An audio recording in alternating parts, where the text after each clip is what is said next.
मित्रांनो, एकनाथ शिंदे यांना डिवचण्याचा प्रयत्न भारतीय जनता पक्षाच्या अनेक नेत्यांकडून होतोय, गटांकडून होत आहे.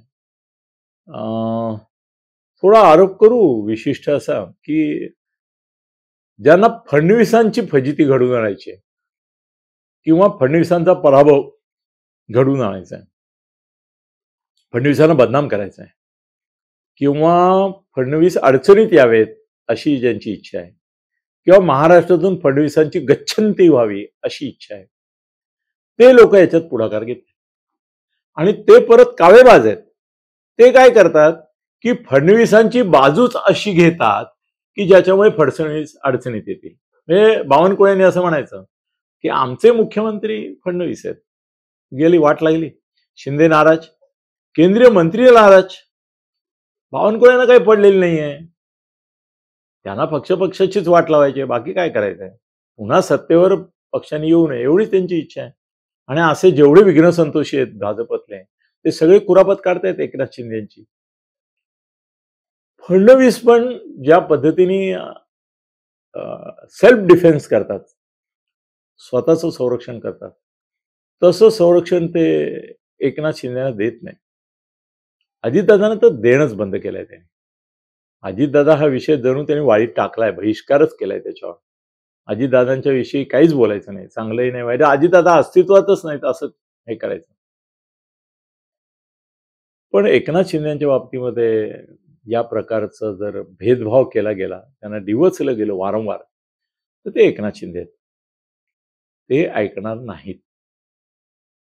आणि एक लक्षात ठेवा, मी परत परत सांगतोय भारतीय जनता पक्षाच्या या लोकांना, फडणवीसांना पण सांगतोय, मेसेजही केला की तुम्ही असं समजू नका की एकनाथ शिंदेंना आपण जबरदस्तीनं सक्तीनं आपल्यासोबत बांधून ठेवू शकतो आणि जातील कुठे, चूक करू नका. जसं उद्धव ठाकरे महायुती महाआघाडी असा घोळ चालला होता 19 साली, त्यावेळेला म्हणाले होते की आम्हाला सगळे ऑप्शन्स ओपन आहेत, ते बोलले होते. आणि त्याच वेळेला क्लिअर झालं होतं की भारतीय जनता पक्षाला टांग मारून ते महाआघाडीसोबत जाऊ शकतात. अजून काही शिंदेच्या वतीने असं कोणी बोललेलं नाही. बोलले तर शिंदे शिरसाट कधीतरी रागाने बोलतील. पण मी तुम्हाला सांगतो की शिंदेना फार डिवचू नका. त्यांचा अवहेलना, अपमान, अवमानना, डावलणं, त्यांना अपेक्षित असा विस्तार करू न देणं मंत्रिमंडळाचा, त्यांना नको असेल तर तो लादणं, दोन्ही दोन्ही दोन्ही उमेदवारीच्या निवडीमध्ये तुमचे कुठले तरी बोगस सर्वे पुढे करून तुमचा हा उमेदवार पडणारच आहे असं सांगून याला नका तिकीट देऊ, त्याला नका देऊ, असा हस्तक्षेप करणं. शिंदेना तुम्ही स्वातंत्र्य द्या, त्यांना हवे त्या ठिकाणी हव्या त्या उमेदवारांना तिकीट देऊ द्या आणि आगाऊपणाने 170 मागू नका.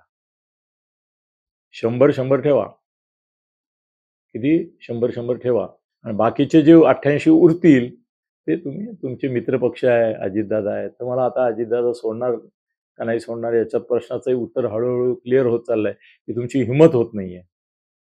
शरद पवारांनीच तुम्हाला सुपारी दिली आणि तुम्ही वाजवली आणि 35 फोडून शरद पवारांकडे पाठवले तर भाग वेगळा, असं करू शकता तुम्ही. पण शिंदेचे वांदे करायचा प्रयत्न करू नका, ते तुमचे वांदे करतील, शिंदे ऐकणार नाही. त्यामुळे शिंदेंना भाजपला जेवढ्या मिळतील तेवढ्याच जागा मिळाल्या पाहिजेत. तिथे नाही सांगायचं 107 आहेत आणि तुमचे 40च आहेत.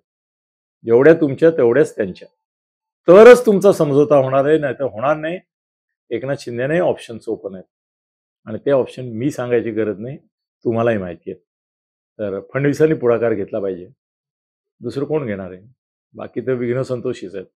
आणि शिंदेच्या बरोबरचा वाद जो आहे, जो अजून फार मोठ्या प्रमाणावर प्रक्षोभाच्या ज्वालामुखीचा अजून उद्रेक नाही झाला, पण ज्वालामुखी धुमसायला लागलाय शिंदेचा, एवढा इशारा मी देतो. धन्यवाद.